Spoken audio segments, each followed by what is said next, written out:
Good morning. তুই এখানে একা একা এসব কি করছিস বাবু? হ্যাঁ, তখন থেকে আওয়াজ শুনছি। হ্যাঁ রে, মেয়েটা আসেনি এখনো। কি হলো?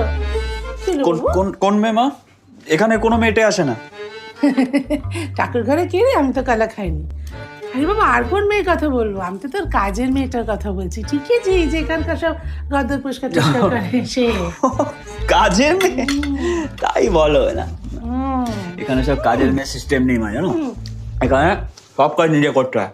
এই দেখো না, সব এই কালকে কি সুন্দর বাসনপত্রগুলো মেজেছি, আজকে সকাল থেকে ঘর বাড়ি পরিষ্কার করেছি, তারপরে আমি তোমার জন্য ব্রেকফাস্ট করছি, সব একসাথে খাবো। সরো।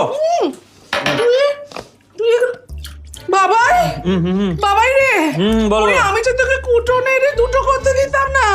ও বাবু, তুই সমস্ত কাজ একা একা করছিস? এসব পরিষ্কার টরিষ্কার ওগো মা ওগো